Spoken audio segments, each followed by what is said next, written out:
We should learn to से no to ourselves. खाने के बाद मैंने अक्सर सुना है कि पानी नहीं पीना चाहिए, उससे अग्नि पे कुछ असर होता है, उसका भी कुछ है कि या मिथ है ये? कम से कम जितनी सब्जी आ जाए उनको अच्छे से वॉश करिए और नमक के पानी में भिगो के रखिए। रिसर्च कहती है 30% इंडियंस को फैटी लीवर है, चाहे वो अल्कोहल कंज्यूम करता हो या ना करता हो। किचन में कौन सी ऐसी चीज़ है जो हमारे लीवर को धीरे धीरे ख़त्म कर रही है? मैदा। हर 4 में से 1 मौत दिल की बीमारी की वजह से हो रही है। तो इसमें आयुर्वेद कहाँ पे क्या मदद कर सकता है लोगों की? क्या कर रहा है आयुर्वेद इसके लिए? चीनी, मैदा या नमक, इन तीनों में से कौन सी चीज़ रसोई से बाहर होनी चाहिए? मैदा तो एकदम हो जानी चाहिए, चीनी कम हो जानी चाहिए और नमक मॉडरेट। क्या आप जानते हैं भारत को दुनिया की डायबिटीज़ कैपिटल कहा जाता है? 10 करोड़ से भी ज़्यादा पेशेंट हमारे देश में शुगर के हैं। दिन ब दिन हार्ट अटैक के केसेस बढ़ रहे हैं। क्या ये सिर्फ एक संयोग है या हम कुछ मिस कर रहे हैं? नमस्कार दोस्तों, मैं हूं प्रशांत सिंह और आप देखना शुरू कर चुके हैं रियल टॉक विद प्रशांत। आज हमारे साथ हैं ब्लिस आयुर्वेदा के visionary chairman doctor Nitin Agarwal ji. Nitin ji, आपका बहुत बहुत स्वागत है। आपका नितिन जी, भारत, आपने करीब 50 देशों से ज़्यादा देशों में गए हैं, यूरोप, अमेरिका, रूस। वहाँ पे लोग आयुर्वेद को अपना रहे हैं, लेकिन हम अपने ही देश में आयुर्वेद को नहीं पहचान पा रहे हैं। इसका क्या कारण है? देखिए, जो हमारे वैदिक सिद्धांत हैं आयुर्वेद के, उनको वो लोग बहुत अच्छे से देख पा रहे हैं, समझ पा रहे हैं। आयुर्वेद के 3 बेसिक प्रिंसिपल्स हैं। एक तो ट्रीटमेंट ऑफ द डिजीज़ है, एक प्रिवेंशन ऑफ डिजीज़ है और तीसरा है प्रिजर्वेशन ऑफ यूथफुलनेस। इसमें कि जो आप अपने को इर्रेस्पेक्टिव ऑफ द एज, आप अपने को यंग रख सकते हो as much as what you can. तो ये जो बेसिक सिद्धांत है आयुर्वेद का, इसको बाहर के लोग बहुत अच्छे से समझ रहे हैं। और हम लोग अनफॉर्चुनेटली, चूँकि गुलामी का एक सर्टेन कालखंड था और जिसकी वजह से हम इन सिद्धांतों को भूल गए। हम उस सब चीज़ों को, हमको अपनी ही धरोहर पे, अपनी ही जितनी भी जो हमारी नॉलेज है उस पर विश्वास नहीं रहा, उसको हमने क्वेश्चन मार्क के साथ देखना शुरू करा। तो इसी वजह से ऐसा लगता है कि विदेश में आयुर्वेद और योग बहुत तेज़ी से बढ़ रहा है, क्योंकि उनको लगता है कि ये जो सिद्धांत हैं इसी से ही हमको अल्टीमेटली हेल्थ मिलने वाली है। क्योंकि health is not just about physical fitness, health is also about positive state of mind and positive state of emotions. जब तक वो नहीं होगा तब तक आप परफेक्ट हेल्थ को या ब्लिस को अचीव नहीं कर सकते। अच्छा, आप जैसे मैंने बात की डायबिटिक की, तो डायबिटिक में 10 करोड़ से ज़्यादा पेशेंट भारत में हैं और एलोपैथ में उसका एक इलाज चलता है, जो मेडिसिन है वो लाइफ लॉन्ग खानी होती है। आयुर्वेद में क्या उसका इलाज संभव है? जी हाँ, बिल्कुल संभव है। इनफैक्ट इलाज आयुर्वेद में ही संभव है। जी, allopathic medicine is about good control. Symptomatic control बहुत अच्छा होता है एलोपैथिक मेडिसिन से। अक्सर क्या होता है कि जब हम इग्नोरेंट तरीके से जीते हैं, आपने देखा होगा कि बहुत सारे लोगों को तो ये पता ही नहीं होता कि उनको डायबिटीज़ हो चुकी है। वो कई बार किसी ब्लड कैंप में अपना खून डोनेट करने गए, वहाँ पे उनका टेस्ट हुआ तो अचानक उन्होंने उनको न्यूज़ दी कि आपकी शुगर 300 है, 350 है, 250 है, ऐसे करके। तब उनको लगता है कि अरे, हमको तो शुगर भी थी। या और भी अनेकों तरह की परेशानियाँ उनको धीरे धीरे हो रही होती हैं। जब वो बढ़ जाती हैं, फुल ब्लोन हो जाती हैं, तब हम जाते हैं किसी लैब में या किसी डॉक्टर के पास चेकअप कराने, तो उनको पता चलता है कि मेरे को डायबिटीज़ है। तो आयुर्वेद का सिद्धांत क्या है कि एलोपैथी में क्या है कि जो भी मेडिसिन देते हैं वो इमीडिएट तरीके से एक गुड कंट्रोल करती हैं, मतलब शुगर को कंट्रोल कर लेती हैं, उनके पैरामीटर्स ठीक होने लगते हैं, बट वो ट्रीटमेंट नहीं दे पाती हैं। जबकि जो आयुर्वेद की जो औषधियाँ हैं वो पूरे सिस्टम पे काम करती हैं। मतलब वो आयुर्वेद में टर्म होती है रंजक पित्त, उस पित्त दोष को ठीक करती हैं अंदर से, जिसमें कि उसका लिवर फंक्शन ठीक होगा, उनका ब्लड मेटाबॉलिज्म ठीक होगा और पेनक्रियास के ऊपर भी डायरेक्ट इफेक्ट आएगा। इसलिए ऐसी कई जड़ी बूटियाँ हैं, जैसे टेरोकार्पस मार्सूपियम है या सदाबहार है, इस तरह की कई हर्ब्स हैं जो कि जो पेनक्रियास की जो बीटा सेल्स होती हैं, जो कि इंसुलिन का प्रोडक्शन करती हैं, उसमें जो डॉर्मेंट सेल्स होती हैं उनको रिजुविनेट कर देती हैं। लेकिन एक बार अगर हम बाहर से इंसुलिन लेने लगते हैं तो जो हमारा जो हार्मोन्स का सिस्टम होता है वो फीडबैक मैकेनिज्म पे काम करता है। तब निश्चित रूप से हम उसको ट्रीट करने की पॉसिबिलिटी को मिनिमाइज़ कर देते हैं या ख़त्म कर लेते हैं। लेकिन अगर इनिशियल स्टेज भी नहीं कहूँगा, तो भी अगर कुछ सालों की आपको डायबिटीज़ की डायग्नोसिस है, स्पेशली टाइप 2 की, तो आप आयुर्वेद की औषधियाँ लीजिए, थोड़ा धैर्य रखिए। जितना धैर्य एलोपैथ के साथ लिया, सालों साल दवाइयाँ खाने का, उतना धैर्य के साथ आप एक बार आयुर्वेद की दवाइयों को खाकर देखिए। एक बड़ी संभावना है, देखिए गारंटी कुछ नहीं होती मेडिकल साइंस के अंदर, लेकिन एक बहुत बड़ी संभावना है कि आपकी दोनों ही दवाइयाँ छूट जाएं और आप एक सामान्य जीवन जीने लग जाएं। तो और इसमें कितना समय लग सकता है? It's very variable. I have cases जिसमें कि लोगों को 1 महीने के अंदर भी फर्क पड़ा, जिसमें कि 6 महीने में भी लोगों को रिजल्ट आया। लेकिन जिन लोगों ने धैर्य के साथ इसको किया, अक्सर उनके जो HB1ACs होते हैं, जो 8 थे, 9 थे, 10 थे, वो घट के 6.5 7 के नीचे आ गए। और ये तब है कि जबकि हम सामान्य भारत के अंदर या अनेकों स्थानों पर भी लोग कई बार जिस तरह का डाइट कंट्रोल, जिस तरह का लाइफस्टाइल, एक्सरसाइज रूटीन चाहिए, वो करते नहीं हैं। कहते तो हैं, करते नहीं। करते नहीं हैं, ठीक बात है। और दूसरी एक सबसे बड़ी बीमारी मोटापा। कहते हैं कि मोटापा सारी बीमारियों की जड़ है। लोग उससे बचने के लिए डाइट करते हैं, बहुत सी चीज़ें करते हैं। आयुर्वेद में उसको कैसे हम उसको ट्रीट कर सकते हैं? See all these are lifestyle disorders. ये सब लाइफस्टाइल डिसऑर्डर्स है। ये मोटापा ऐसे नहीं बढ़ जाता। ये निश्चित रूप से कहीं ना कहीं खान पीन में हमने लगातार कहीं ना कहीं त्रुटियां की हैं, गलतियां की हैं, जानते हुए भी, सबकॉन्शियसली भी। हम उन गलतियों को कंटिन्यूअसली करते रहते हैं और तब तक करते रहते हैं जब तक कि बिल्कुल शरीर बेडौल ना हो जाए। एक्सरसाइज ज़ीरो, स्पोर्ट्स ज़ीरो, योग जो हमारे देश की धरोहर है उसको भी केवल फेसबुक और सोशल मीडिया के अलावा हम बिल्कुल कुछ नहीं करने की ज़रूरत नहीं समझते। हम अनेकों जिम ज्वाइन कर लेते हैं, योगा क्लब्स ज्वाइन करते हैं, लेकिन वहाँ पर केवल डोनेशन देके आ जाते हैं। 2-3 दिन गए, उसके बाद जाना बंद कर दिया। सब तरह के बहाने हैं ना करने के। तो ये एक बड़ा कारण है मोटापे का। दूसरा बड़ा कारण ये फिनिशेस होता है कि हमारा जो अग्नि है, हमारा जो मेटाबॉलिज्म है, वो हमारा डिस्टर्ब हो जाता है बिकॉज ऑफ फॉल्टी लाइफस्टाइल। खाने का कोई टाइम नहीं, कभी हमने 1 बजे लंच कर लिया, कभी 4 बजे तक भूखे बैठे हुए हैं। डिनर भी जो कि सामान्यतः आयुर्वेद की दृष्टि से 6 और 7 बजे हो जाना चाहिए, वो रात में 9 बजे 10 बजे लोगों के यहाँ खाना बनना शुरू होता है। मैं कई बार बहुत परिवार से पूछता हूँ कि बोले कि 9 बजे तो हम खाना बनाना शुरू करते हैं, तो कहाँ से फिर मोटापा ठीक होगा? तो क्या होगा कि बॉडी की जो इंटेलिजेंस है, इंटेलिजेंस मतलब अग्नि जिसको हम बोलते हैं, अग्नि मतलब कोई पेट में आग नहीं लग रही। Body's ability to secrete enzymes and digestive juices optimally according to the food we have eaten. मतलब जो हमने भोजन किया उसके सापेक्ष बॉडी खुद एंजाइम्स और डाइजेस्टिव जूसेस को सिक्रीट करती है, उसको हम अग्नि बोलते हैं। वो जब डिस्टर्ब हो जाती है बिकॉज ऑफ फॉल्टी लाइफस्टाइल, खाने का भी कोई व्यवहार नहीं, कुछ नहीं, तब निश्चित रूप से खाने में अपचय आता है। जो अनडाइजेस्टेड फूड है उसको हम आम दोष बोलते हैं आयुर्वेद में। वो टॉक्सिन्स बोल सकते हैं मॉडर्न लैंग्वेज के अंदर। वो टॉक्सिन्स फिर हमारे बॉडी में एक्यूमुलेट होना शुरू होते हैं। वो पहले हमारे रक्त में जाते हैं, फिर मसल्स में जाते हैं, फिर जो हमारी जो फैट टिश्यूज को मेदा धातु बोलते हैं हम आयुर्वेद में, उसमें एक्यूमुलेट हो जाते हैं। उसके बाद जब आदमी करेक्शन करता है तो आपने अक्सर सुना होगा कि हम तो पानी भी पीते हैं तो भी हमारा वेट कम नहीं हो रहा, क्योंकि आपने अपनी अग्नि को ही ठीक नहीं किया। आयुर्वेद की जो औषधियाँ होती हैं, आयुर्वेद की जो ये जो चिकित्सा पद्धति है, जो पंचकर्म है, चाहे वो इस तरह के अनेकों विधाएं हैं, बस्ती, ये सब उस टॉक्सिन्स को निकालने का काम करती हैं। मतलब बॉडी को डिटॉक्स करती हैं, डिटॉक्सिफाई करती हैं और अग्नि को बिल्कुल स्थापित करती हैं जैसे कहते हैं। तो जब वो अग्नि स्थापित हो जाती है तो बॉडी का मेटाबॉलिज्म अपना आप करेक्शन करने लगता है और जितना एक्स्ट्रा फैट है वो मेटाबोलाइज होके या तो पसीने से बाहर निकल जाता है या फिर टॉयलेट के थ्रू सब बाहर निकल जाता है। खाने के बाद मैंने अक्सर सुना है कि पानी नहीं पीना चाहिए, उससे अग्नि पे कुछ असर होता है। उसका भी कुछ है कि या मिथ है ये? मतलब 50% ठीक है, 50% एकदम पानी नहीं पीना चाहिए, ये गलत है। थोड़ा पानी पीना चाहिए। मतलब खाने से पहले भी नहीं और बाद में भी नहीं, अगर इसको साधारण भाषा में समझो तो। पहले क्या होता है कि अगर हम क्या हमारे पेट के अंदर एक सर्टेन टेम्परेचर है जिसमें कि हम एंजाइम्स जो होते हैं वो फूड को डाइजेस्ट करते हैं।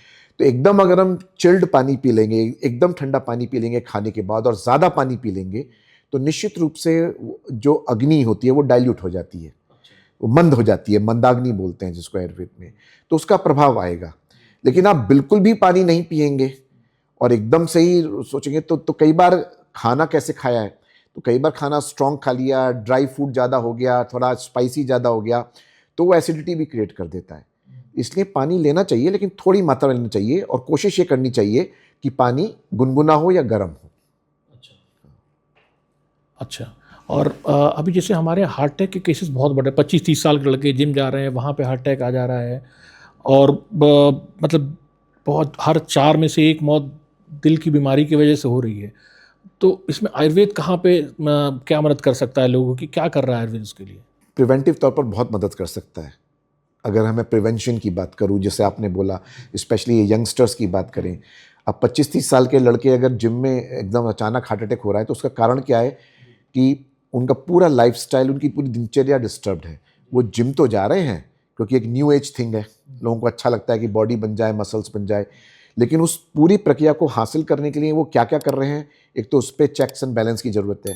कहीं प्रोटीन का इंटेक बहुत हाई तो नहीं है, प्रोटीन के साथ क्रेटिनाइन और तमाम और चीज़ें तो नहीं ले रहे हैं, या स्टेरॉइड्स तो नहीं ले रहे हैं। अक्सर जिम में जाने के लिए, मसल बिल्डिंग के लिए यंगस्टर्स स्टेरॉइड्स लेने लगते हैं कि जल्दी हो जाएगा, जल्दी मसल्स फूल जाएंगी। उसका एक बहुत स्ट्रॉन्ग साइड इफेक्ट आता है। दूसरा आता है नींद की कमी। अगेन वो लाइफस्टाइल से जुड़ा हुआ है।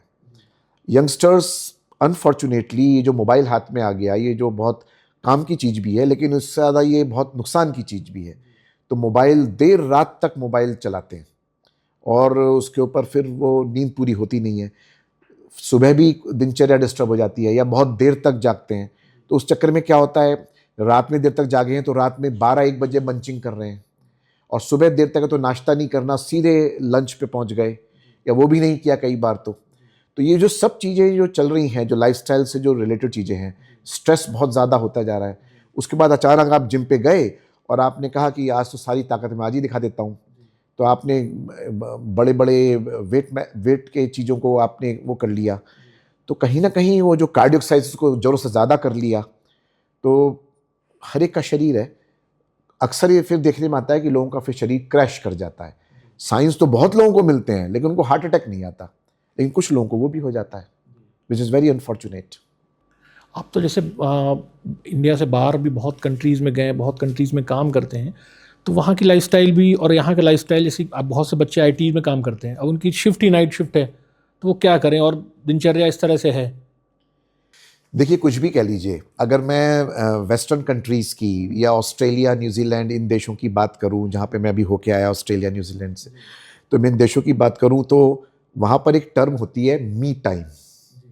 मतलब हमने पूरे दिन सुबह 7 बजे से लेके शाम के 4-5 बजे तक खूब मेहनत से काम किया, लेकिन शाम हमारी है। और वो शाम हमारी इसलिए है क्योंकि हम उसमें स्पोर्ट्स करेंगे, उसमें एक्सरसाइज भी करेंगे, उसमें योग भी करेंगे, खाना भी बनाएंगे और जल्दी खाना खा भी लेंगे, और बाद में उसके साथ फैमिली के साथ टाइम भी स्पेंड करेंगे। समृद्धि बढ़ने के साथ साथ और डिजिटलाइजेशन होने के साथ साथ हम जो वैदिक काल की जो तमाम जो चीज़ें थी, ये सब हमारे यहाँ थी पहले, ये हमारे यहाँ ही था सब कुछ पहले, वो हम सब भूल गए। और हमने क्या करा, चक्की को उल्टा घुमा दिया। सुबह सब कुछ बहुत लेट शुरू होगा और रात में भी बहुत देर तक चलता रहेगा। सुबह जल्दी उठ के जो काम हम निपटा सकते हैं वो हम नहीं निपटाएंगे। तो इस चक्कर में ये सारा डिस्टर्बेंस हो गया, और इसी वजह से हमारे देश का हेल्थ इंडेक्स काफ़ी डिस्टर्ब हो गया। आप देखेंगे तो, मैं जनरल भी अगर बात करूं तो आप majority of man and women above 30, I am saying above 30, young ही होते हैं, 30 के लोग बिल्कुल यंग, लेकिन उनके पेट निकल आते हैं और वो अब उनकी हेल्थ इंडेक्स बिल्कुल डिस्टर्ब हो जाती है। बहुत ही कम लोग हैं जिनकी होती है। मैं आपको एक एग्जाम्पल दूंगा, बड़ा मज़ेदार एग्जाम्पल है वैसे ये, लेकिन शायद आपके दर्शकों को बड़ा अच्छा लगे और समझ में भी आ जाए। मैं और मेरी वाइफ अभी स्विट्ज़रलैंड गए थे लास्ट ईयर। हम लोग ऊपर माउंट एटलस में गए, वो एक बिल्कुल हाइट पर है, वहाँ बर्फ़ का है, वहाँ पे वो एक शाहरुख खान काजोल की मूवी आई थी तो बड़ा फेमस हो गया था मूवीज़ के माध्यम से वो जगह। तो इंडियंस बहुत जाते हैं उस जगह को, जैसे स्विट्ज़रलैंड कोई घूमने जा रहा है तो वहाँ जरूर घूमने जाना है। जब हम वहाँ गए तो वहाँ जाके मैं थोड़ा बैठा, मैंने कहा चलो बैठ के थोड़ा रेस्ट करते हैं या एक कप कॉफ़ी पीते हैं, जब देखते हैं क्या हो रहा है। I like to observe people कि है क्या। तो जितने भी ये गोरे लोग जो वहाँ के नेटिव्स थे या यूरोप के और देशों के लोग जो आए थे वहाँ पे, जितने लोग गए सब लोग वो लिफ्ट से, जो स्कीइंग वो जाती है एस्केलेटर्स, उससे ऊपर पहुँचे। वहाँ पे ट्रॉलीज जाती हैं जो रोपवे से, सब वहाँ पहुँच गए। लेकिन 90% ऑफ गोरे लोग जब नीचे उतरे तो या तो वो स्कीइंग करते हुए उतरे, या उन्होंने इसे कंट्री स्कीइंग बोलते हैं जिसको क्रॉस कंट्री बोलते हैं, उसके थ्रू उन्होंने ट्रैकिंग करके नीचे उतरे। और 100% इंडियंस सिर्फ हम फोटो खिंचवा रहे थे, उनके वो जो आउटफिट्स बने हुए थे, और उनको बर्फ पे चलने पर भी दिक्कत हो रही थी, एक दूसरे का हाथ पकड़ के गिर ना जाए, स्लिप ना हो जाए, ये ना हो जाए। तो ये एक शो करता है कि वेयर इज द स्पोर्ट्स। वो अंदर की स्पिरिट खत्म हो गई, अंदर की स्पिरिट ही नहीं है कुछ भी, कि चलो कुछ तो परसेंटेज होती है ना कि जो डाउन स्की कर रही है, उनमें से भी कुछ लोग होने चाहिए ना, 50-50। चलो कुछ लोग फोटो खिंचवा रहे हैं, बाकी लोग, इतना इतना भारी अंतर जब आपको दिखता है तब आपको एक फीलिंग आती है कि समवेयर ये जो आयुर्वेद के सिद्धांत हैं, आयुर्वेद के ही देश में कहीं ना कहीं मिस हो गए। कि ये जो हमको सारे प्रिंसिपल्स फॉलो करने थे, स्पोर्ट्स गायब हो गया लाइफ से, सारी एक्सरसाइज गायब हो गई। योग भी तो थैंक्स टू मोदी जी जिन्होंने थोड़ा बहुत योग को प्रचार खूब अच्छा सा हमारे मिडिल क्लास में कर दिया है, लेकिन अभी भी एक्सेप्टेंस कितनी है, प्रैक्टिकल वाइबिलिटी कितनी है, वो अभी पता नहीं। एक सबसे बड़ी प्रॉब्लम है फैटी लीवर। रिसर्च कहती है 30% इंडियंस को फैटी लीवर है, चाहे वो अल्कोहल कंज्यूम करता हो या ना करता हो। किचन में कौन सी ऐसी चीज़ है जो हमारे लीवर को धीरे धीरे ख़त्म कर रही है? मैदा और मीठा, और भारत की किचन में यही दो ज़्यादा है, विशेषकर शाकाहारियों के किचन में। तो कुछ कर ही नहीं सकते। तो क्या है कि वो सारा ही खाना कार्बोहाइड्रेट पे डोमिनेंट हो गया, और हम बाकी तमाम चीज़ों को हमने कोई ना कोई नोशन पाल लिया। लहसुन ठीक नहीं है, प्याज ठीक नहीं है, ये ठीक नहीं है, वो ठीक नहीं है, और वो सब कुछ अलग कर दिया। तो इस वजह से क्या हुआ कि इतना प्रिडोमिनेंट मैदा हो गया कि रेस्टोरेंट्स में जाएंगे तो वहाँ भी मैदा सर्व हो रही है, कहीं शादी ब्याह में जाएंगे तो वहाँ भी मैदा सर्व हो रही है, और उसी को हम खा रहे हैं लगातार। यहाँ तक कि जो सोया चाप शादियों में मिलता है, उसमें सोयाबीन प्रोटीन नहीं है, वो मैदा ही मैदा है। अच्छा। हाँ, और बहुत से लोग उसको सोयाबीन समझ के ही खा रहे हैं। यस, उसका बहुत थोड़ा परसेंटेज सोयाबीन होगा उसमें, but it's predominantly maida, and that is one of the main reasons for fatty liver. और बहुत बड़े पैमाने पर लोगों को फैटी लीवर है, जिसकी वजह से सारा मेटाबॉलिज्म हमारा डिस्टर्ब हो जाता है, जो सारा रंजक पित्त डिस्टर्ब होता है। रंजक पित्त मतलब responsible for cholesterol and triglycerides, responsible for sugar metabolism, responsible for fat metabolism। ये तीनों चीज़ों, आप उसी का मेरे से सारे प्रश्न पूछ रहे हैं। जब तीनों चीज़ें डिस्टर्ब हो गई तो हेल्थ इंडेक्स कहाँ से ठीक हो पाएगा? तो हमें उसी को ही बाहर करना पड़ेगा अपने लाइफस्टाइल से। आपकी उंगलियां जब मरीज की कलाई पे नाड़ी देखती हैं तो आप सारा स्कैन कर लेते हैं उसको। ये कैसा विज्ञान है? ये आज का जो आधुनिक विज्ञान, जिसको हम MRI, ब्लड टेस्ट और बाकी चीज़ें कहते हैं, क्या उससे ज़्यादा सटीक इसके रिजल्ट्स आते हैं? देखिए, मैं MRI और ब्लड स्कैन से ज़्यादा सटीक है ऐसा तो नहीं बोलूँगा, क्योंकि अतिशयोक्ति हो जाएगी थोड़ा। आयुर्वेद में 8 प्रकार की डायग्नोस्टिक चीज़ें बताई गई हैं कि आप डिफरेंट तरीके से डायग्नोसिस बना सकते हो। नाड़ी विज्ञान उसमें से एक प्रमुख डायग्नोस्टिक मेथड है। नाड़ी विज्ञान कोई जादू टोना ऐसा कुछ नहीं है, जैसा कई बार बहुत से आयुर्वेद के लोग भी या सामान्य आदमी उसको प्रेजेंट करते हैं। मैं उसके खिलाफ हूँ, क्योंकि आप उससे आयुर्वेद का अहित कर रहे हैं, आप उसको उपहास की चीज़ बना रहे हैं।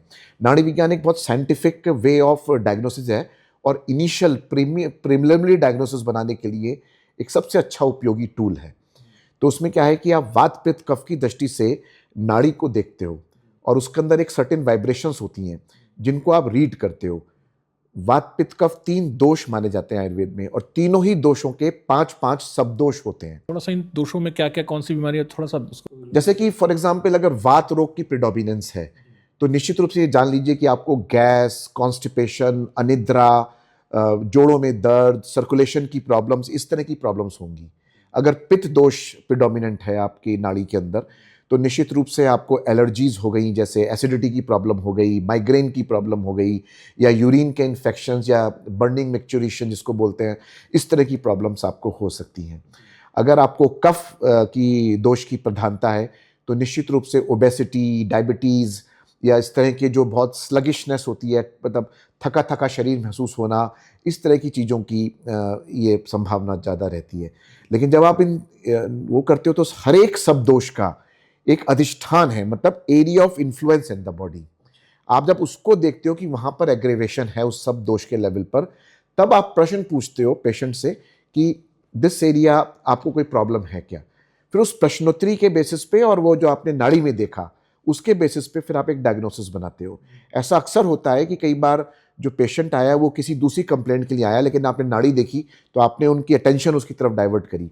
एक बड़ी संभावना है कि वो बोले नहीं नहीं मेरे को तो ऐसी कोई प्रॉब्लम है नहीं, लेकिन तो भी जो वैद्य होते हैं, जो अच्छे वैद्य हैं, वो नाड़ी देख के ही अपना प्रिस्क्रिप्शन फाइनलाइज करेंगे कि मैंने इस पूरी बॉडी को एज ए होलिस्टिक तरीके से कवर किया और केवल सिम्टोमेटिक रिलीफ नहीं दे रहा मैं आपको। जैसे आपको जॉइंट्स की प्रॉब्लम हो सकती है, तो एज ए जनरल डॉक्टर के पास एक पेशेंट जाएगा तो मैंने ठीक है जॉइंट पेन की या जॉइंट्स को हील करने की आपको औषधि दे दी, बाकी चीज़ों को मैं भूल गया। लेकिन हम ऐसा नहीं करेंगे। हम क्या पूछेंगे? हम पूछेंगे कि भाई ये नाड़ी देखने के बाद आपका पेट प्रॉपर साफ होता ही नहीं होता, आपको नींद प्रॉपर आती नहीं आती है, कहीं आपको स्ट्रेस बहुत ज़्यादा तो नहीं है, क्योंकि ये चीज़ें भी जॉइंट्स पेन में कंट्रीब्यूट करती हैं। चाहे वो नी जॉइंट्स के पेन हो, चाहे वो नेक और लोअर बैक स्पेशली। अक्सर लोगों को कमर दर्द की शिकायत रहती है, नेक सर्वाइकल प्रॉब्लम रहती है। पेन मेडिसिन उसका इलाज नहीं है, वो सिम्टोमेटिक रिलीफ देगा आपको। मैं उसके खिलाफ नहीं हूँ, आप दीजिए। आपको अगर दर्द से राहत पानी है तो आप एक पेन मेडिसिन ले लीजिए और अपना राहत पा लीजिए, लेकिन अपना जो इलाज है वो फिर प्रॉपर तरीके से आयुर्वेदिक औषधियों के साथ ही कराइए, टाइम से करते रहिए, और फिर देखिए कि कितना अच्छा आपका ट्रीटमेंट होता है। और एक बड़ी संभावना है कि आपको इस तरह के जो बहुत से आजकल hip replacement, knee replacement surgeries आई हैं, ठीक है एक स्टेज आ जाती है जिसके बाद कोई ऑप्शन नहीं बचता, आपको चेक करवानी पड़ेगी वो, लेकिन आप जितना प्रिवेंट कर सकें, first instance we should do that. क्या नाड़ी देख के हम भविष्य में होने वाली बीमारियों का संकेत मिल जाता है? कुछ हद तक यस। जैसे कि आयुर्वेद में क्या है, there are 6 stages of diseases. First, second, third जो स्टेज होती है वो हमारे शरीर के अंदर जो दोषों की क्या चर्निंग चल रही है हमें बिल्कुल अंदाज नहीं आ पाता। चौथी स्टेज पर बॉडी कुछ कुछ साइंस देने लगती है, लेकिन जो अक्सर जो मैनिफेस्टेशन है, जो प्रकटीकरण है सिम्टम्स का, वो 5th स्टेज पे ही आता है। और जो छठी स्टेज होती है वो स्टेज ऑफ कॉम्प्लिकेशन है, मतलब जो हमारी बीमारी है वो फुल फ्लेज्ड कॉम्प्लिकेशन में कन्वर्ट हो चुकी है। अनफॉर्चुनेटली हम तब अपने को बीमार मानते हैं जब डिजीज मैनिफेस्ट कर जाती है या फिर स्टेज ऑफ कॉम्प्लिकेशन में चली जाती है, लास्ट स्टेज पे चली गई, जब बिल्कुल प्रॉब्लम, जैसे मैंने आपको डायबिटीज के बारे में या ब्लड प्रेशर के बारे में ही बताया, ये सब चीज़ें तब बिल्कुल फुल फ्लेज हो जाती हैं। हमें एलर्जीज हो गई हैं, जब बिल्कुल ही एलर्जीज ने हमको रोक दिया, हम ऑफिस जाने लायक नहीं बचे, काम करने लायक नहीं बचे, तब हम किसी ईएनटी के पास जाते हैं कि यार हमारा इलाज कर दो, जबकि बॉडी पहले से ही बहुत साइंस आपको दे रही है कि भाई आपके शरीर में टॉक्सिन्स का एक्यूमुलेशन हो रहा है। नाड़ी से उन स्टेजेस का पता चल जाता है और आप बहुत सारी चीज़ों को प्रिवेंटिव तरीके से बता सकते हो कि आपके बॉडी में टॉक्सिन्स का कंटिन्यूअस एक्यूमुलेशन है एंड दैट में convert into full blown allergies. इसलिए एलर्जीज का बहुत अच्छा ट्रीटमेंट आयुर्वेद में होता है, और इनफैक्ट होता ही उससे है। जो सीजनल एलर्जीज होती हैं, पॉलन एलर्जीज होती हैं, मैं नॉर्वे, स्कैंडिनेविया, इन देशों की यात्रा करता हूँ, तो कई बार वहाँ लोग बोलते हैं कि अरे कई बार बड़ा पोल्यूशन बढ़ गया ओस्लो में या हेलसिंकी में, इसलिए हमको एलर्जी हो गई। मैंने कहा कभी दिल्ली आइए तो देखिए कि पोल्यूशन क्या होता है। कहना नहीं चाहिए, दिल्ली हमारा हमारी शहर है, प्रिय शहर है, लेकिन जो है फैक्ट वो है, ठीक है ना। लेकिन मैंने कहा पोल्यूशन तो है ही नहीं, तो बोले फिर एलर्जीज क्यों हो रही हैं हमको? मैंने कहा चूंकि ये आपका खान पान ठीक नहीं है, और दूसरा कि आपकी इम्यूनिटी कहीं ना कहीं कॉम्प्रोमाइज हो गई। तो कई बार आपको देखने में आता है कि हम रेस्टोरेंट्स में जाते हैं या ब्रेकफास्ट टेबल पे, तो लोग ऑरेंज जूस और दूध एक साथ पी रहे हैं। ये दोनों विरोधाभासी, कॉन्ट्राडिक्टरी मील्स हैं आयुर्वेद के हिसाब से। अगर आप पिएंगे तो निश्चित रूप से बॉडी उसको डाइजेस्ट नहीं करेगी प्रॉपर तरीके से और टॉक्सिन्स एक्यूमुलेट होंगे। टॉक्सिन्स एक्यूमुलेट होंगे तो वी गेट एलर्जिक। ऐसे ही दूध होमोजेनाइज्ड मिल्क मिलता है, आपने सीधा रेफ्रिजरेटर से निकाला, ठीक है पैस्चराइज होके आया है, हमें उबालने की जरूरत ही क्यों है? जबकि भारत में दूध को उबालने का शताब्दियों का एक कल्चर है, बिना उबाले कोई आपको दूध नहीं देगा। अभी क्या हो गया, सीधे रेफ्रिजरेटर से दूध निकाला आपने और दूध को पी लिया, तो क्या हुआ? दूध डाइजेस्ट ही नहीं हो रहा, उसकी प्रोटीन डाइजेस्ट ही नहीं हो रही। तो फिर क्या हो रहा है? तो कह रहे हैं कि आपकी घोषणा हो गई है कि यू आर लैक्टोज इंटॉलरेंट। समाज का एक कितना बड़ा हिस्सा लैक्टोज इंटॉलरेंट हो चुका है वेस्ट में। यहां पे तो ऐसा कुछ नहीं था, अब आने लग गया कि आप लैक्टोज इंटॉलरेंट नहीं है। एक छोटी परसेंटेज होती है जिनमें जेनेटिक कुछ चेंजेस होते हैं, जिनमें कुछ होता है जो लैक्टोज इंटॉलरेंट बाई बर्थ हो सकती है, बट ज़्यादातर चीज़ें because of the faulty lifestyle, और दूध आपने ढंग से नहीं पिया या दूध आपने कुछ ऐसी चीज़ों के साथ लिया जो नॉन कंपैटिबल है, तो ही आपको ये प्रॉब्लम फिर क्रिएट होती है, अदरवाइज कोई कोई प्रॉब्लम इस तरह की नहीं होती। आज हम जो हवा ले रहे हैं, पोल्यूशन है हवा में, जैसे हम अभी बात कर रहे थे, जो खाना खा रहे हैं उसमें भी टॉक्सिन्स हैं, तो बॉडी में जाते जाते वो कहीं टॉक्सिन्स जमा हो रहे हैं। तो हम कोई ऐसा तरीका है कि जो लोग सुन रहे हैं, जो देख रहे हैं, वो घर में अपने कुछ करें जिससे वो टॉक्सिन्स धीरे धीरे निकलना शुरू करें? देखिए, कुछ चीज़ें तो निश्चित रूप से अनफॉर्चुनेट हैं ही हैं, उनको तो एक बड़े पैमाने पर ठीक करना ही पड़ेगा हमको। जैसे कि मैं उदाहरण दूं सब्जियों का। अब सब्जियां कई बार जिस तरह से उगाई जाती हैं उन पे पेस्टिसाइड्स छिड़के जाते हैं, या तो निश्चित रूप से वो तो एक जहर जा ही रहा है।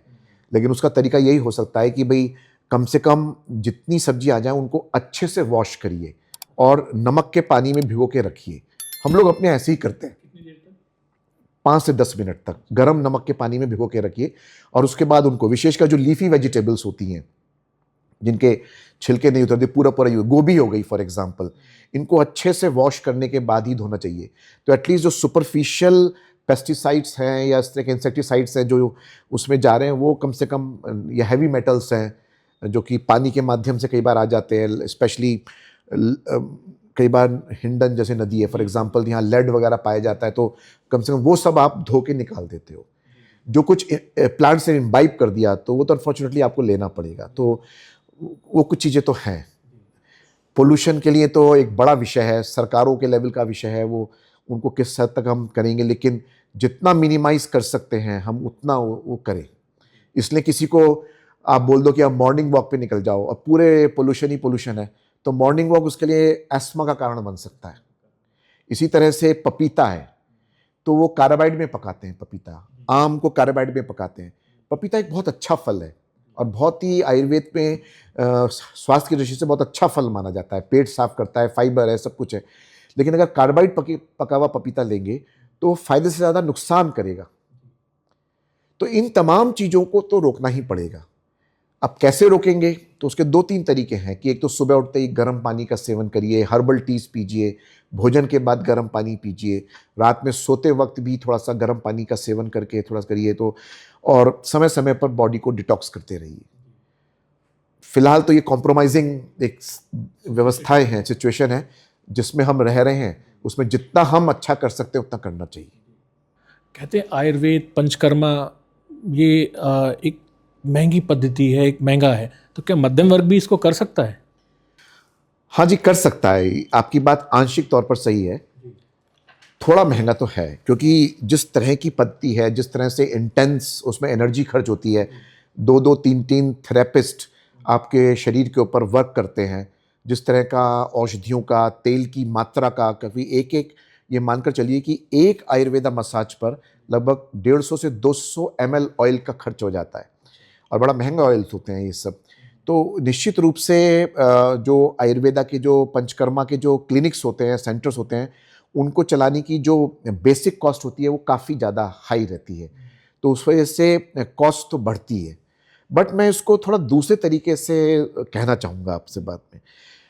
मध्यम वर्ग को भी देखिए या किसको भी देखिए, तो क्या हमने कभी सोचा है कि जब हम एक रेस्टोरेंट में खाना खाने गए और वहाँ पर हमारा 2, ढाई, 3 हज़ार का बिल आ गया, और अल्कोहल ले लिया अगर हमने, तो 5, 6, 10 हज़ार तक का बिल आ गया। एक टाइम का खाना है वो। एक टाइम के खाने में हम तुरंत अपना क्रेडिट कार्ड पकड़ाते हैं और वो पेमेंट बड़े खुश होकर पूरी परिवार या दोस्त अपने घर आ जाते हैं, ये जानते हुए भी कि जो खाना हमने खाया है वो आज रात में एसिडिटी करने वाला है, जो अल्कोहल हमने पिया है वो हमारे लिवर को नुकसान देने वाला है, और सब कुछ पता है, लेकिन मनोरंजन के लिए वो हम सब काम करते हैं। इसी तरह से हम 2 फ्लैट मेरे यहाँ पर हैं, मैंने वहाँ ज़मीन खरीद ली, मैंने वहाँ पर अपना इन्वेस्टमेंट किया हुआ है, गोल्ड खरीद रखा है, मेरे पास इतना गोल्ड पड़ा हुआ है, हमारे बच्चे यूज़ करेंगे, जबकि बच्चों को मतलब नहीं होगा शायद आपके उन चीज़ों से। ठीक है ना, एक कहावत है ना कि पूत सपूत तो क्यों धन संचय, और पूत कपूत तो क्यों धन संचय। तो दोनों ही परिस्थितियों में शायद जरूरत नहीं है, लेकिन अपना जीवन हम नहीं जीते हैं, और यही थोड़े मध्यम वर्ग का डिलेमा है कि इन्वेस्टमेंट जहां करना चाहिए वहां हम इन्वेस्टमेंट नहीं कर रहे हैं। पंचकर्मा और Ayurveda is about investing on your health. अगर आपका स्वास्थ्य ठीक है तो सारा जहान ठीक है। अगर आपका स्वास्थ्य ठीक नहीं है तो आप कितनी भी वेल्थ बटोर लीजिए, आप कितनी भी सोशल स्टेटस पा लीजिए, लेकिन आप हैप्पीनेस नहीं अचीव कर सकते। इसलिए हैप्पीनेस इज वेरी इंपॉर्टेंट, और यही बहुत इंपॉर्टेंट है कि लाइफ का जो सबसे इंपॉर्टेंट गोल है, that is health and happiness. Bharat में 74% लगभग डेटा कहता है कि लोग डिप्रेशन में है, तनाव में है। आपके तो नाम में ही ब्लिस में आनंद है। तो ब्लिस आयुर्वेदा कैसे आयुर्वेद को मन और शरीर को कैसे जोड़ता है इसको? देखिए, ब्लिस आयुर्वेद का नाम ही इसलिए रखा, ब्लिस एक इंग्लिश की टर्म है, आयुर्वेद तो आयुर्वेद है ही है, तो ब्लिस मतलब परम आनंद। जब तक आप पूर्ण रूप से स्वस्थ नहीं होंगे, और पूर्ण रूप से स्वस्थ मतलब जब तक आप शारीरिक तौर पर, मानसिक तौर पर और आध्यात्मिक तौर पर तीनों तरीके से स्वस्थ नहीं होंगे, तब तक आप स्वस्थ नहीं हो सकते, तब तक आपको ब्लिस नहीं मिल सकता। और आज पूरी दुनिया ब्लिस ढूंढ रही है, सब जगह परम आनंद ढूंढ रही है, उसको हैप्पीनेस ही नहीं मिल रही है। क्यों नहीं मिल रही? क्योंकि पैसा बहुत कमा लिया, तो मेटेरियलिस्टिक तो सुख सारे हो गए, लेकिन हैप्पीनेस तब भी गायब हो गई। क्यों? क्योंकि परिवार के साथ संबंध अच्छे नहीं है, समाज को जो देना है वो हम दे नहीं पा रहे हैं, सोशल लाइफ हमारी केवल दिखावे की हो गई है, बहुत आर्टिफिशियल है। सबको पता है कि मैं जिन दोस्तों के बीच में उठ बैठ रहा हूं, वहां आर्टिफिशियलिटी के अलावा कुछ नहीं है, सब कुछ झूठ पे टिका हुआ है। तो घर पे जब आते हैं और शाम को अपने बिस्तर पे बैठते हैं, तो कंटेंटमेंट नहीं है, हैप्पीनेस नहीं है। वो इसलिए नहीं है क्योंकि स्पिरिचुअलिज्म गायब हो गया, अध्यात्म गायब हो गया जीवन से। तो जिस दिन जो भारत की जो वैदिक सभ्यता की जो सारी जितने भी जो संस्कार हैं, जब तक वो हमारे जीवन में नहीं आएंगे, तो आप देख लीजिए तो अभी क्या हो रहा है। तो कभी आप हरे राम हरे कृष्ण का मंत्र सुनते हैं, उसी को देख के इतने मंत्रमुग्ध हो जाते हैं, आपको लगता है कि यही सब कुछ है, वही सब कुछ है। मैं आपको एक और उदाहरण विदेश का देता हूं। मैं और मेरी वाइफ अमेरिका में थे, तो हम लोग वहाँ पर आयुर्वेद के साथ साथ कई बार ध्यान पे लोगों से बातें करते थे कि ये ध्यान सीखिए। तो ये पुरानी बात है, मैं लगभग 2003-2004 की बात है, तब मैं भी बहुत एकदम यंग सा एक, हाँ चलिए तो उस टाइम पर तब मैं एक वॉशिंगटन डीसी में एक बहुत ही धनाढ्य परिवार था, और उनके घर गए। उनके लगभग कई हजार अपार्टमेंट्स वगैरह, मतलब रियल एस्टेट के बड़े टाइकून, ज्यूइश फैमिली थी वो, और हम उनके पास गए। तो उनके पास उन्होंने हमको डिनर पे बुलाया था, क्योंकि उनको मेरे द्वारा पंचकर्म जब किया था उनके ऊपर, तो उनको बहुत लाभ मिला था। तो वो हमको एक तरह से डिनर पे एक तरह से कहते हैं ना, किसी को एक तरह से सम्मानित करना चाह रहे थे, रिकॉग्निशन देना चाह रहे थे। तो वहाँ बात चल पड़ी डिनर पे बैठे बैठे। तो उन्होंने बोला, तो एक महर्षि महेश योगी हुए हैं जिन्होंने भावातीत ध्यान सिखाया, और बहुत लोगों को उन्होंने एक तरह से ठीक किया ध्यान के माध्यम, विशेषकर विदेशों में, यूरोप में, अमेरिका में। तो उन्होंने कहा कि महर्षि ने हमको, आप मेरे से पूछा कि आप ध्यान करते हो? मैंने कहा मैं बिल्कुल ध्यान करता हूँ। तो बोलते हम भी ध्यान करते हैं, और हमको पता है ध्यान किसने सिखाया, हमको स्वयं महर्षि महेश योगी ने ध्यान सिखाया। मैंने कहा चलो बहुत अच्छी बात है। बोले लेकिन हमने उसके लिए उनको $2 मिलियन दिए थे। तो मेरे मुंह से एकदम अनायास ही निकल पड़ा, $2 million for learning meditation, that's too much. ये मेरा एक तरह से इग्नोरेंस ही थी कि मैंने एकदम से ऐसे बोला। लेकिन एक स्वाभाविक तौर पर, जैसे एक साधारण मिडिल क्लास का कोई व्यक्ति होता है, उसके मुंह से निकल सकता है भाई $20 लाख तो बहुत बड़ा अमाउंट है, तो आपने उसके लिए दिया उनको। तो बोले नो नितिन, इट्स नथिंग।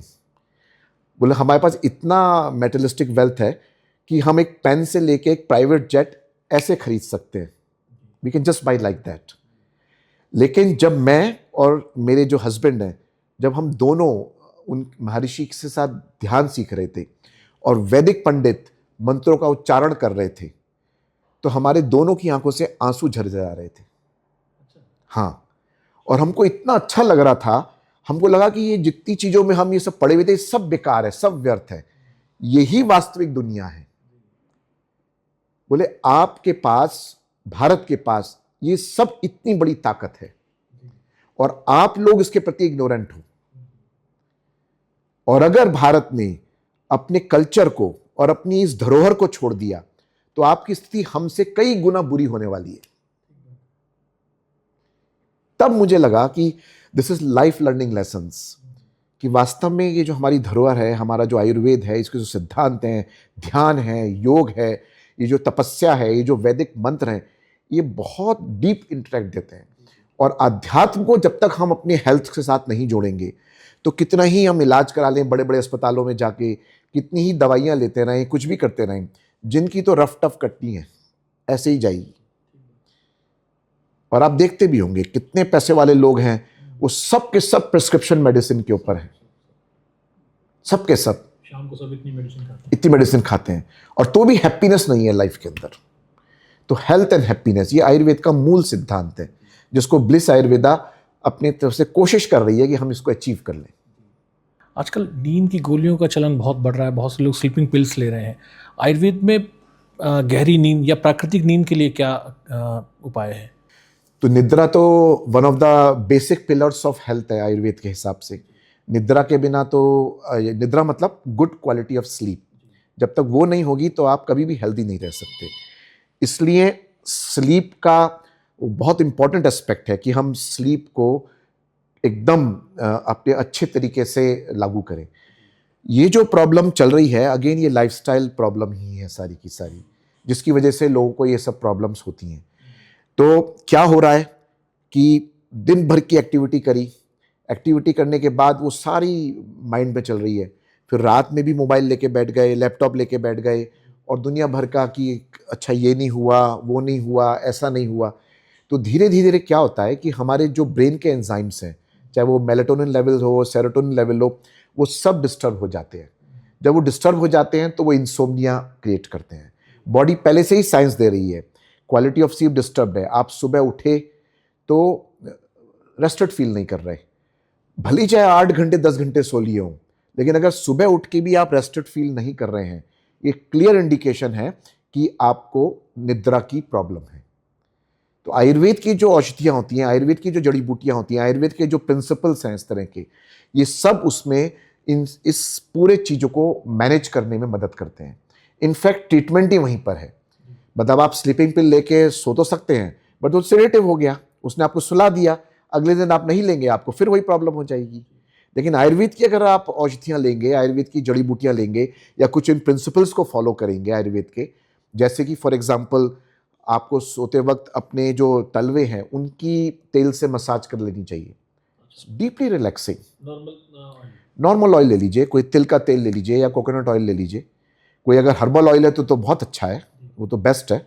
लेकिन अगर इन केस कुछ भी नहीं है तो, या अच्छा कोई एरोमा अपने कमरे में लगा लीजिए। महर्षि चरक ने एक एक चीज को बड़े अच्छे से डिस्क्राइब किया है। कमरा साफ सुथरा होना चाहिए, सोने की व्यवस्था अच्छी होनी चाहिए, तापमान अच्छा होना चाहिए, एरोमा होना चाहिए, कोई सूदिंग सा कोई मंत्र चले या कोई म्यूजिक चलता रहे, जो भी आपको पसंद हो, थोड़ी लो आवाज में उसको करिए। ये सब चीजें क्यों होती हैं? ये आपके जो ध्यानाकर्षण के लिए हैं। ये सब चीजें आपको एक बड़ा अच्छा एक फील गुड फैक्टर देती हैं। जैसे आप किसी अच्छे होटल में जाइए, आपको एक बड़ा अच्छा सा आजकल तो मिलता है ना अच्छे स्टार होटल्स में, तो आपके मुंह से एकदम से वाव निकलता है, यार बड़ा अच्छा है, आज बड़ी अच्छी नींद आएगी हमको। क्यों? ऐसा वहां क्या है जो आपके घर में नहीं है? आप अपने घर में भी क्रिएट कर सकते हो ना। दुनिया भर में आप फालतू की चीजों में खर्च करते हो, थोड़ा सा अपने बेडरूम पे खर्च कर लीजिए। उसको केवल स्वच्छ ही तो बनाना है ना, अच्छा ही तो बनाना है ना, एरोमा ही तो क्रिएट करना है ना। और साथ में फिर चीजें, आपको अनिद्रा की प्रॉब्लम दूर हो जाएगी।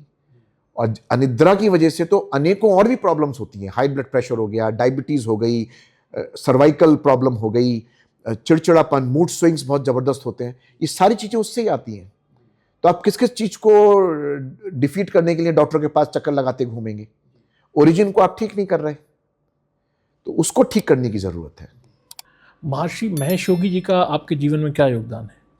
बहुत बड़ा योगदान है। मैं उनको अपना एक तरह से मेंटर मानता हूँ। मैंने 8 साल उनके साथ काम किया, और मैं काफ़ी साल यूरोप में, हॉलैंड में, अमेरिका में, मॉरिशस में उनके साथ रहा, उनके संस्थान के साथ काम किया। वो विजनरी थे, उन्होंने लोगों को विजन दिया।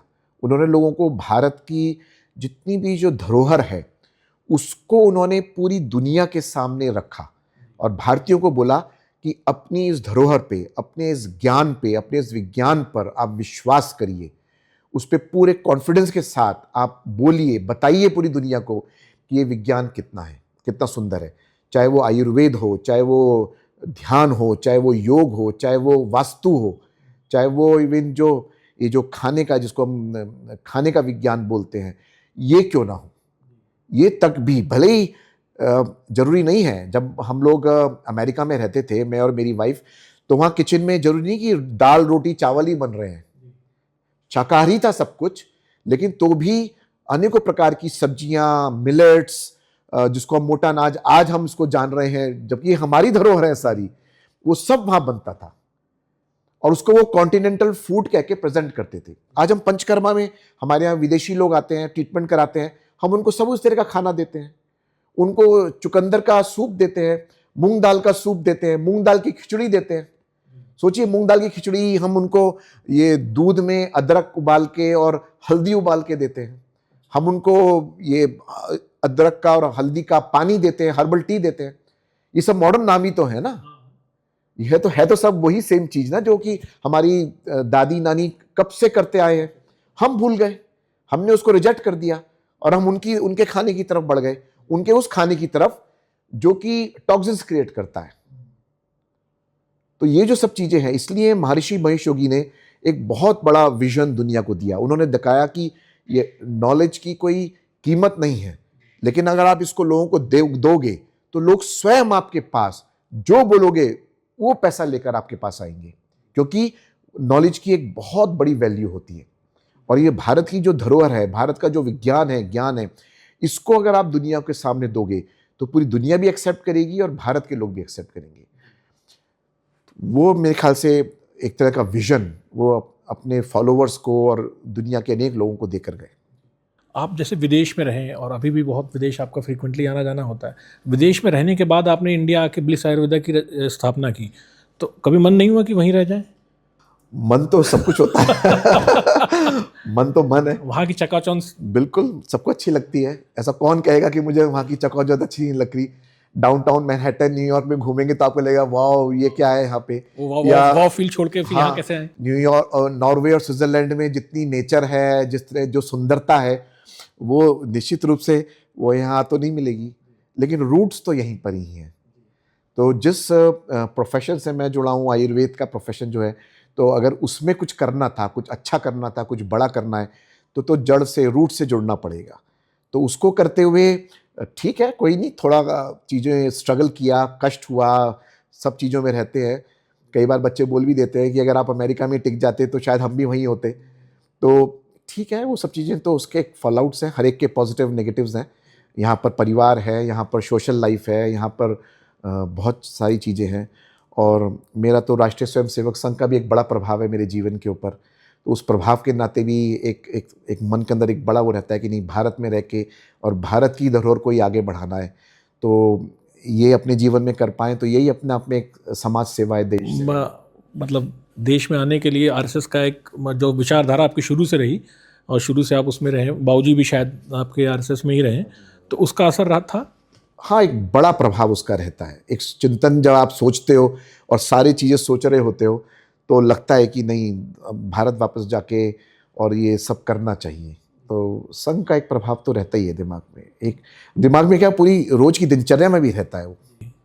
कभी आपको 2005 में आपने शुरू किया, 2026 में हम बैठे हैं, लगभग 21 साल हो गए, तो कभी ऐसा लगा कि नहीं मैंने गलत डिसीजन लिया और नहीं करना था मुझे? नहीं लगा, ईश्वर की कृपा रही, हम लोग इसको बहुत सक्सेसफुली कर पाए और इसको उन तमाम देशों में परोस पाए। और आज बहुत सारे वो जो मेरे साथ के साथी हैं जो विदेशों में, जो वहाँ के लोग हैं, जो गोरे लोग हैं, वो जब भारत में आते हैं, हमारे यहाँ आते हैं, वो आके कहते हैं कि you have done so well. तो मुझे लगता है बहुत अच्छा है। और कई बार तो बहुत अच्छा एक उपलब्धि महसूस होती है। जैसे हम रशिया जाता हूँ, मैं अक्सर जाता हूँ, रशिया में भी साइबेरिया गया।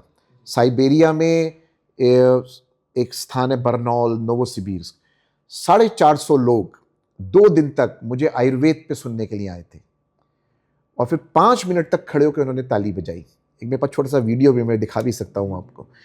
तो लगा कि और क्या चाहिए जीवन में। भाई राजनीति में तो है नहीं कि पब्लिक ताली बजाएगी, काम कर रहे हैं, आयुर्वेद का काम कर रहे हैं। तो वो लोग, और वो सारे वहीं के लोग थे, उसमें एक भी भारतीय नहीं था, पूरे रूस से लोग आए थे। वो तमाम लोग जब आपको सुनते हैं, आयुर्वेद के सिद्धांत को सुनते हैं, आयुर्वेद के बारे में सुनते हैं, तब लगता है कि दिस इज़ वेरी गुड। ऐसे ही नॉर्वे में जाता हूँ, एक ट्रॉम्सो एक जगह है बिल्कुल नॉर्थ ऑफ नॉर्वे, वहाँ पर 6 महीने दिन और 6 महीने रात होता है। मतलब वहाँ पे मिडनाइट सन बोलते हैं, जहाँ पे गर्मियों में भी रात के 12-1 बजे धूप निकलती है और विंटर्स में बिल्कुल अंधेरा रहता है, धूप निकलती ही नहीं है। ऐसे स्थान पर जाओ, कौन जाता है ऐसे स्थान पर, लेकिन आयुर्वेद मुझे लेकर गया वहाँ पे। मैं वहाँ गया तो वहाँ पर भी 100-150 लोग आपको सुनने आ रहे हैं। वो मुझे सुनने नहीं आ रहे, वो आयुर्वेद को सुनने आ रहे हैं। और जब आयुर्वेद को सुनते हैं तो भारत का नाम स्वतः जुड़ जाता है। तो यही अपने आप में एक बहुत बड़ी उपलब्धि होती है। ऐसे तो अनेकों उदाहरण है पूरी दुनिया भर के, जहाँ पे देशों में, कजाकिस्तान गया हूँ जहाँ पर कोई सोच भी नहीं सकता कि वहाँ पे घोड़े का दूध पीते हैं, घोड़े का मांस खाते हैं, तो यहाँ कैसे करोगे आप आयुर्वेद को। लेकिन वहाँ भी आयुर्वेद के सिद्धांत को हमने लागू किया और लोग उसको बड़े अच्छे से एक्सेप्ट करते हैं और बड़े पैमाने पर आयुर्वेद की औषधियों का सेवन करते हैं। आज हम लगभग कितनी कंट्रीज़ में एक्सपोर्ट करते हैं? हम लोग तो लगभग 24-25 देशों में अपना औषधियाँ बेचते हैं आयुर्वेद की, और मैं लगभग 50 से अधिक देशों में प्रवास करता हूँ आयुर्वेद के ज्ञान और उसके प्रचार के लिए। जैसे कि लेक्चर्स के माध्यम से, जैसे कि लोग आयुर्वेद के बारे में जाने, उसका फ़ायदा कोई भी ले, पूरा भारतवर्ष ले, अच्छी बात है, लेकिन आयुर्वेद जाना चाहिए। जब इनिशियल आपने स्टार्ट किया तो कि आयुर्वेद में इंडिया में कहते हैं हैवी मेटल्स और ये सब दिक्कतें आती हैं, तो जब आप एक्सपोर्ट करने गए तो वहाँ पे क्या आप परेशानी? ये सब चैलेंजेस थे हमारे साथ और बहुत मेजर चैलेंजेस थे। हमने यूरोप से स्टार्ट किया, इटली, जर्मनी, स्कैंडिनेविया, ये बिल्कुल नो नॉनसेंस कंट्रीज़ है, वहाँ पर किसी भी तरह की कोई कॉम्प्रोमाइज़ की कोई गुंजाइश नहीं है। तो जब हमने अपने पहले सैंपल्स भेजे, शिपमेंट्स भेजे, तो ये अच्छी बात थी कि हमने और हमारी टीम ने एक बड़ी मेहनत करके सारे चीज़ों को बिल्कुल क्लीन किया, एक अवेयरनेस क्रिएट करी। मुझे अभी भी ध्यान है कि जब हम कई बार लैब ढूंढते थे कि हैवी मेटल टेस्टिंग, तो बहुत सारे लोगों को ये पता ही नहीं होता था कि हैवी मेटल होता क्या है। बोले ये आयुर्वेद वाले कब से ये सब बातें करने लग गए, इस तरह की बातें लोग हमसे करते थे। आयुर्वेद वाले कब से माइक्रो करने लगे, जड़ी बूटियाँ तो ऐसे ही सब पड़ी रहती हैं। मैंने कहा नहीं, ऐसा नहीं होता है। जड़ी बूटियाँ किसान से लीजिए, आप फ्रेश लीजिए, उनका स्टोरेज अच्छा करिए, उनकी धुलाई करिए, उनकी सफाई करिए, उनको इन तमाम चीज़ों से क्लीन करिए और जो उनके स्टैंडर्ड्स हैं उनको फॉलो करिए। नहीं करेंगे तो आप मियाँ मिट्ठू बने रहिए अपने देश के अंदर कि भाई ठीक है हम बहुत अच्छे हैं, बहुत अच्छे हैं। कौन पूछेगा आपको अगर हम मार्कर्स को सेट नहीं करेंगे तो वो हम फॉर्चुनेटली कर पाए। और हमने फिर इसलिए टेक्नोलॉजी का यूज़ किया, हमने HPLC, सब इस तरह की जो हाई परफॉर्मेंस टेक्नोलॉजीज़ हैं उनको भी इस्तेमाल किया। प्रोडक्शन के अंदर भी हमने इस्तेमाल किया। जो कषाय होते हैं, जो काढ़े बनते हैं, तो काढ़े तो एक्सपोर्ट कर नहीं सकते क्योंकि उसकी शेल्फ लाइफ बहुत कम होती है, और फिर कई बार सरकारी भी अलाउ नहीं करती कि इसमें कंटेमिनेशन हो सकता है जल्दी। तो हमने उन काढ़ों को भी स्प्रे ड्राइड टेक्नोलॉजी से पाउडर में कन्वर्ट करके टैबलेट में पंच कर दिया। तो कई चीज़ों को जब आप टेक्नोलॉजी को यूज़ करते हो तो एक बड़े अच्छे से आप आयुर्वेद को दुनिया के सामने परोस सकते हो, जो कि कस्टमर फ्रेंडली भी होगा और वर्ल्ड ओवर उसकी एक्सेप्टेंस भी बढ़ती है। जी, आजकल लोगों के सामने एक मेजर चीज़ है कि आयुर्वेद में सही क्या है, गलत क्या है, ये पहचानना बड़ा मुश्किल। बहुत जगह मिल जाता है कि बहुत जगह देखते हैं कि ये सेक्सोलॉजिस्ट, वो सेक्सोलॉजिस्ट, ये करें, वो आयुर्वेद चीज़ें हैं। तो एक आम आदमी जिसको कुछ पता नहीं, वो कैसे आइडेंटिफाई करेगा? आयुर्वेद का कोई ढंग का वैद्य होगा ना, डिग्री होल्डर, वो अपना ये सेक्सोलॉजिस्ट करके प्रचार नहीं करेगा। ये सब फर्जी लोग हैं, मैं आपको ईमानदारी से बताऊं, जिनके पास कोई डिग्री नहीं है, जिनके पास कोई वो नहीं है, वो अपने को सेक्सोलॉजिस्ट लिख के दीवारों पे लिखवाते हैं और वो सब अपना प्रचार करते हैं। तो उनसे तो बचना चाहिए, ठीक है ना। और अगर जाना भी पड़ेगा तो कम से कम स्क्रूटनी तो करने का अधिकार आपको है ही है कि भाई आप जो दे रहे हो उसको बता दो हमें दे क्या रहे हो। कम से कम ये बताओगे भी नहीं और आपने पाउडर पकड़ा दिया, अब जी खाते रहिए, तो मैं तो आपकी शक्ल देख के आपका विश्वास है मैं खा रहा हूँ। ये भी एक बड़ी समस्या है आयुर्वेद के साथ। तो इसीलिए क्या हुआ कि जो आज जो गवर्नमेंट ऑफ इंडिया है, मिनिस्ट्री ऑफ आयुष है, स्टैंडर्डाइजेशन पे जोर दे रही है। इसलिए मिनिस्ट्री ऑफ आयुष का एक बहुत काफ़ी प्रमुखता के साथ बल है कि आयुर्वेदिक औषधियों के मानक तय करिए, उनका स्टैंडर्डाइजेशन करिए। आप क्या डाल रहे हैं, कितना डाल रहे हैं, वो सब कुछ लेबल पर लिख के दीजिए। हमने शुरू से उस काम को किया। जब आप कंसल्टेशन कर रहे हैं तो आयुर्वेदिक कंसल्टेशन एलोपैथी की तरह नहीं हो सकती। एलोपैथी में तो भीड़ लगी हुई है। वहाँ पर आए, आपने किसी की ढंग से पूछा भी नहीं और प्रेस्क्रिप्शन लिखा, नेक्स्ट, प्रेस्क्रिप्शन लिखा, नेक्स्ट। डॉक्टर से बात ही नहीं कर पाता व्यक्ति, वो सेटिस्फाई ही नहीं हो पा रहा। आयुर्वेद में हम लोग कहते हैं कि आप पूरा समझिए, आयुर्वेद के कंसेप्ट को समझिए, जो औषधियाँ ले रहे हैं उनको समझिए, उसके बाद अपने जीवन में उसको आत्मसात करिए, तभी उसका असर होगा, अदरवाइज उसका कोई असर होने वाला, कोई असर होने वाला नहीं। कोई ऐसी 3 चीज़ें जो भी लोग देख रहे हैं, हमें सुन रहे हैं, वो अपने जीवन में अगर कल से शुरू कर दे, कल सुबह से, तो उनको कम से कम हॉस्पिटल के चक्कर ना लगाने पड़े। हाँ बिल्कुल। एक तो एक ऐसी चीज़ है जो अपने जो एक्सरसाइज का एक रूटीन तय कर लीजिए। वो सबसे इम्पॉर्टेंट है। भारत के आम उसमें एक्सरसाइज चली गई है, थोड़ा घूमना वूमना लोगों ने शुरू किया है, बट वो भी गप्पेबाजी ज़्यादा है।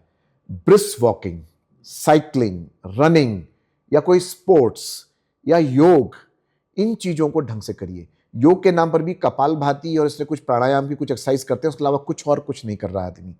तो जब तक ये सब हम नहीं करेंगे तो निश्चित रूप से वो हेल्थ इंडेक्स तो अचीव नहीं होने वाला। जी। भारत में की जो औसत आयु है वो 70 वर्ष की है, जापान की 84 वर्ष की। जब हम आयुर्वेद को देते हैं तो रीजनरेशन जो है, ये गैप कैसे उसको फिल किया जा सकता है? 70 भी पता नहीं है या नहीं है, मतलब कई बार तो लगता है कि लोग इतनी जल्दी जा रहे हैं, एजड हो जाते हैं, सब कुछ हो जाते हैं। तो इस गैप को फिल करने के लिए तो आयुर्वेद के सिद्धांतों को फॉलो करना पड़ेगा। और आयुर्वेद का ये तीसरा प्रमुख सिद्धांत है, प्रिजर्वेशन ऑफ यूथफुलनेस। और पहले था, महर्षि च्यवन बोलकर गए, च्यवनप्राश जिससे निकल कर आया कि 300 साल तक आप जी सकते हो। और हमारे अनेकों ग्रंथों में मिलता है 100 वर्ष की आयु बड़े आराम से लोग जीते थे और बड़े अच्छे से जीते थे।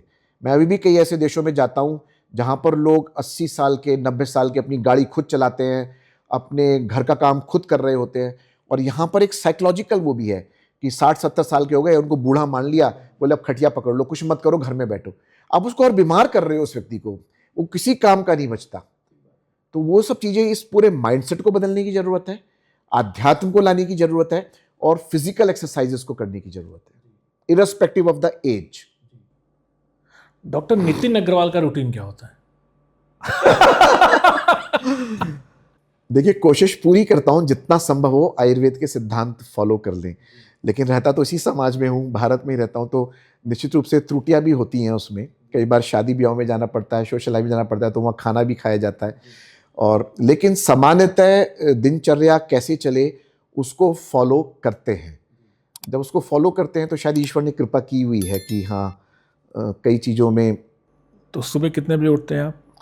उठने का रूटीन भी वेरी कर जाता है, क्योंकि क्या हुआ कि वेस्टर्नाइज जो आयुर्वेद का जो सिद्धांत है उसको तो स्ट्रिक्टली फॉलो नहीं करते हैं, लेकिन 7 बजे उठते हैं। लेकिन चूंकि सोने का भी रूटीन है, 11, साढ़े 11, 12 तक हो जाता है, तो इस नाते वो रहता है, लेकिन स्लीप प्रॉपर रहती है। जी। तो सुबह उठ के लोगों को सबसे पहले क्या करना चाहिए? तांबे के लोटे का पानी पीना चाहिए, गर्म पानी पीना चाहिए, या नींबू पानी और शहद पीना चाहिए? तीनों ही ले सकते हैं बारी बारी से, तीनों ही चीज़ें अच्छी हैं। लेकिन हाँ, पानी जरूर पीना चाहिए, गर्म पानी, गुनगुना पानी, किसी भी फॉर्मेट में पिएं, लेकिन पानी पीना चाहिए। लेकिन इसमें एक और दूसरा पहलू भी है, बहुत ज़्यादा भी नहीं पीना चाहिए। कई बार लोग 2-2, 3-3 बोतल पी जाते हैं, तो वो भी आयुर्वेद का सिद्धांत नहीं है। ये कहीं ना कहीं से कुछ अपभ्रंश आया, कहीं कैसे आया पता नहीं। उससे भी कई बार ओवर ड्रिंकिंग ऑफ वाटर भी कई बार नुकसानदेह होता है, हाइड्रोनेफ्रोसिस वगैरह प्रॉब्लम्स क्रिएट करता है, तो उसमें भी हमको थोड़ा ध्यान देने की जरूरत है, लेकिन पानी जरूर पीना चाहिए। आयुर्वेद के बारे में आपने कभी सुना हो सबसे बड़ा झूठ या मिथ क्या था? ये है कि आयुर्वेद की जो औषधियाँ होती हैं वो बहुत देर से काम करती हैं। मैं इसको एक मिथ बोलता हूँ सबसे बड़ा आयुर्वेद का। आयुर्वेद डे 1 से काम करता है। डिपेंड करता है कि आप किस प्रॉब्लम को डील कर रहे हो। आपको कॉन्स्टिपेशन को ठीक करना है, आप आयुर्वेद की एक अच्छी टैबलेट लीजिए या आयुर्वेद की औषधि लीजिए, अगले दिन सुबह आपको रिजल्ट मिलेगा। आपको गैस, हाइपर एसिडिटी की प्रॉब्लम है, आप आयुर्वेद की औषधि लीजिए, इन 30 मिनट्स टू 1 आवर आपको रिजल्ट मिल जाएगा। इसी तरह के, लेकिन अगर आप क्रोनिक डिसऑर्डर्स की बात करेंगे तो निश्चित रूप से वो क्रोनिक ही हैं। वो आयुर्वेद इज अबाउट हीलिंग, वो आपकी बीमारी को ठीक कर रहे हैं, वो सिम्टोमेटिक रिलीफ नहीं दे रहे सिर्फ आपको। लेकिन अगर हम सिम्टोमेटिक रिलीफ को ही अपना केवल ठीक होना मानते हैं, तब तो आप बोल सकते हैं कि आयुर्वेद की दवाइयां देर से काम करती हैं। आयुर्वेद की दवाइयां देर से काम नहीं करती, इट्स ए मिथ। ये सबसे बड़ा झूठ है। जी। अब हम अपने पॉडकास्ट के लगभग अंतिम पड़ाव पे रैपिड फायर हम चलाते हैं। मैं आपसे कुछ चीज़ें पूछूंगा, कुछ आप उसको छोटा सा जवाब आप या 1-2 शब्दों में देना है। चीनी, मैदा या नमक, इन तीनों में से कौन सी चीज़ रसोई से बाहर होनी चाहिए?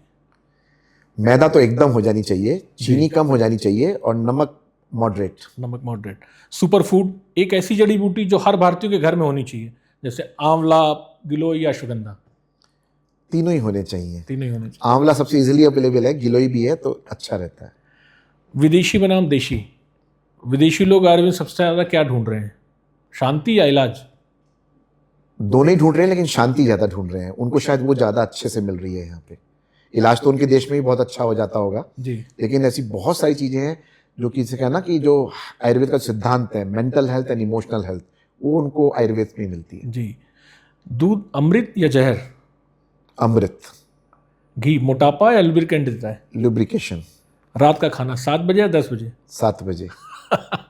सबसे मुश्किल कोई ऐसा केस जिसमें एलोपैथ ने मना कर दिया हो पेशेंट को कि अब कोई चांसेस नहीं है या रिकवरी नहीं हो रही है, और आपने आयुर्वेद से उसको ठीक होते हुए देखा हो, ऐसा कुछ कोई इंसिडेंट? बहुत से ऐसे हैं जिसमें कि वहाँ पे अक्सर लोग मना करते हैं, तो आयुर्वेद के औषधियों से, आयुर्वेद के विधाओं से लोग ठीक होते हैं। लेकिन मैं इसको प्रिंसिपल नहीं बनाऊंगा। मैं ये नहीं कहूँगा कि आप तभी आयुर्वेद के पास आइए जब आपको एलोपैथिक डॉक्टर्स जवाब दे दें। आप शुरू में ही आयुर्वेद का इलाज शुरू करिए, तो एक बड़ी संभावना है कि आपको एक मेजर एलोपैथिक प्रोसीजर से गुजरना ही ना पड़े, क्योंकि हमारे हॉस्पिटल्स भी पूरे भरे पड़े हैं, वो ऑलरेडी बहुत स्ट्रेस्ड हैं, वहाँ पे जगह ही नहीं है। अननेसेसरी सर्जरीज, अननेसेसरी के प्रोसीजर्स, उनको आप पूरी तरह से आयुर्वेद के सिद्धांतों को फॉलो करके प्रिवेंट कर सकते हैं। जी, कोई ऐसा नियम जिसको डॉक्टर नितिन अग्रवाल भी नहीं तोड़ते आयुर्वेद का? नहीं तोड़ते, लाइफस्टाइल से रिलेटेड। हाँ, जैसे कि विशेष तौर पर जैसे गर्म पानी या इस तरह की चीज़ें हैं, वो तो मतलब एक तरह से पूरा वो बन गया है। और एक बहुत इम्पॉर्टेंट फैक्टर है वो, हमको अपने को खुद को ना बोलना आना चाहिए। वी शुड लर्न टू से नो टू आवर सेल्व्स। मतलब आपको पता है कि ये चीज़ गलत है, तो आपको कंट्रोल करना आना चाहिए। अगर दूसरे ही आपको हमेशा टोकते रहेंगे तो एक सर्टेन टाइम के बाद आपके मन में एक चिड़न सी पैदा हो जाती है, आप उसको बिल्कुल इग्नोर करके ओवरलुक करना शुरू कर देते हो। लेकिन अगर आपको खुद को ना बोलना आएगा तो इस सिद्धांत को फिर आप सब चीज़ों पे लागू कर दोगे। तो अगर आप कहीं गलतियां भी कर रहे हो, आप कुछ कमियां भी, आपके मनुष्य स्वभाव है तो होगा ही होगा, तो भी आपको पता है कि कहाँ उसको कंट्रोल करना है। तो ये जो सिद्धांत है, इसको मैं बहुत अक्षर से फॉलो कर लेता हूँ कि मुझे पता है दिस इज द लिमिट, इससे आगे नहीं बढ़ना है। जी, इसको हम थोड़ा सा साधारण शब्दों में कहें कि मैं आपके घर चाय पीने पे आया और मुझे चाय नहीं पीनी है मेरे शरीर को, तो मैं आपको मना करना सीखूं। हाँ, आपको ना बोलना कि ना नहीं, बोलना नहीं है। पीनी है, पहले खुद से फिर आपसे। फिर आपसे। 20 साल के युवाओं को कोई ऐसी सलाह कि वो आगे उम्र तक उनको दवा ना लेनी पड़े? फिटनेस, माइंड, बॉडी और इमोशंस, तीनों पे करिए। ये हो रहा है, एक सर्टेन तबका भारत में अब डेवलप हो रहा है जो कि फिजिकल फिटनेस को तो ध्यान दे ही रहा है, लेकिन साथ साथ अपनी स्टेट ऑफ माइंड पे भी वर्क कर रहा है और अध्यात्म की तरफ भी बढ़ रहा है। अभी मैं एक कंसर्ट देख रहा था जिसमें ज़्यादातर यंग लोग थे, जिसको हम जेन-ज़ी बोलते हैं, लेकिन उसके अंदर जो, उसमें बॉलीवुड के या वेस्टर्न गाने नहीं थे, उसके अंदर हमारे भजन चल रहे थे। तो एक तबका डेवलप हो रहा है, इसको थोड़ा और इलेबोरेट करने की ज़रूरत है। ये कर लेंगे तो हम वो सब अचीव कर लेंगे और फिर हमारा पूरा ही ये इसका रिपल इफेक्ट बाद तक आने वाला है।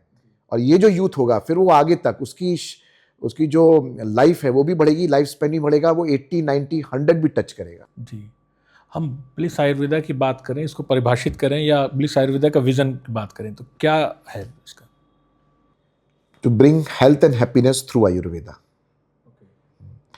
To provide quality Ayurveda products, जिसकी वजह से जो लोगों में आयुर्वेद के प्रति विश्वास पैदा हो जाए।